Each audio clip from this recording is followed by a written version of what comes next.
जय माता युगम। मैं कुंवर युवराज सिंह सोलंकी, ठिकाना माखिंदा, आज आपके लिए लेकर आया हूँ फिर से एक नई वीडियो। आज की वीडियो में मैं आपको बताऊंगा, आज की वीडियो में हम जानेंगे एक तीतर पक्षी की कहानी। जब एक तीतर पक्षी को बचाने के लिए सैकड़ों सोडा परमार राजपूतों ने अपने जीवन का बलिदान दे दिया। एक ऐसी अनोखी घटना जिसमें एक सतरानी अपने वीर पुत्र के चिता के साथ सती हुई। बात है विक्रम संवत 1214 की, जब सिंध के थरपराकर में 27 साल तक बारिश न होने की वजह से अकाल की स्थिति पैदा हो गई थी, जिसकी वजह से वहां के परमार राजा रतन सिंह के बेटे लखदीर सिंह अपनी प्रजा और गोचर के साथ पानी की खोज सौराष्ट्र के वडवान रियासत में मूली गांव के पास आकर रुके।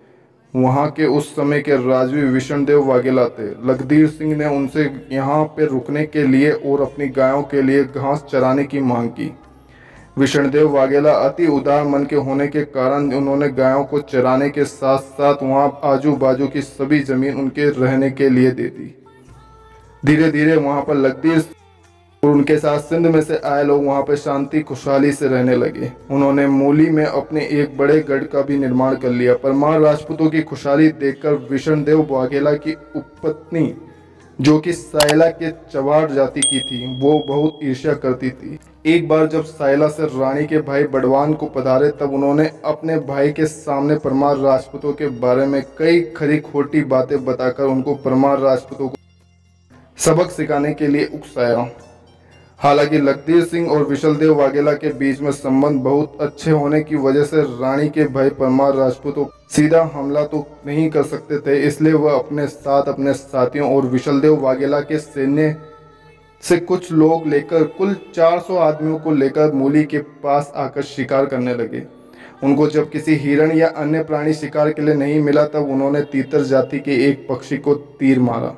घायल तीतर जाकर मूली के परमार राजपूतों की हद में गिर पड़ा, जिसे देखकर सभी चवाड़ घोड़े पर चढ़कर उसके पीछे जाने के बहाने परमार राजपूतों को सबक सिखाने के लिए चल पड़े।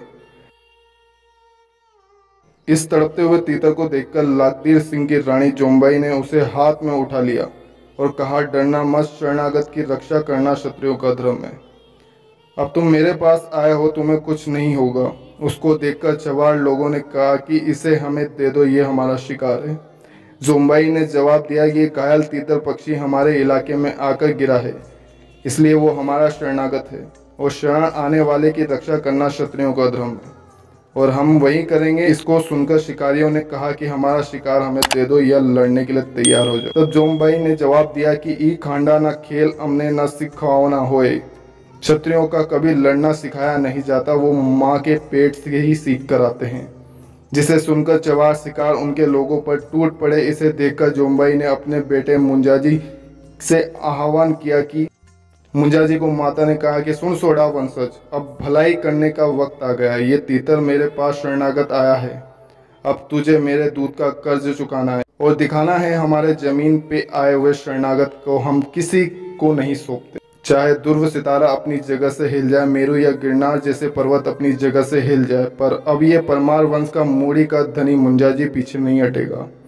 इस तरह तीतर को लेकर दोनों पक्षों में घमासान मच गई। धीरे धीरे होकर परमार राजपूतों ने एक एक करके सभी चवाड़ शिकारियों को वध करने लगे, जिससे उन शिकारियों ने हड़कंप मच गया, जिसे देखकर वाघेला के सैन्य से कई लोग ने और रानी ने भाई ने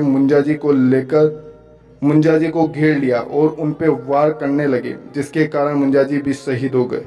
जिसे देखकर बाकी परमार राजपूत शिकारियों पे टूट पड़े। देखते ही देखते वहां पे 640 लोगों की लाशें बिछ गई, जिसमें 140 परमार राजपूत थे और 500 शिकारी सैन्य में थे। इस तरह मूड़ी का पादर एक रण मैदान में बदल गया। इसे देखकर मुंजाजी की माता जोम्बाई को सच चढ़ा और उन्होंने अपने बेटे के पीछे सती होने की ठान ली। उनको बहुत सारे लोगों ने मनाया, पर उन्होंने ठान ली थी कि और मुंजाजी को चिता पर सती हो गई। इस तरह एक तीतर पक्षी को बचाने के लिए 140 सोडा राजपूत 500 चवाड़ लोगों को मारकर रण मैदान में शहीद हो गए। इस बात की गवाही दे रहे स्मारक आज भी सौराष्ट्र के मुणी गांव में 800 साल से खड़े हैं। धन्य हैं ऐसे क्षत्रियों को जो एक जीव के लिए अपनी जान न्यौछावर करने में पल भर के लिए भी नहीं झिझकते। शरणे आयो सौंपे नहीं राजपुतारी रीत, धड़ गिरे पर छोड़े नहीं खत्री होए खचित। अंग पोरस रसणे अमृत भुज प्रचोद राजभार सोडा वर्ण सूजे नहीं होए नवड दाता। अगर हुक्म आपको ये कहानी पसंद आई है तो मेरे चैनल क्षत्रिय कल्चर को सब्सक्राइब करना ना भूलें और बेल आइकन को ज़रूर दबाएं। इससे आने वाली जो भी वीडियो होगी उसका नोटिफिकेशन आपको सबसे पहले मिल जाएगा। जय माता जी की, जय भवानी।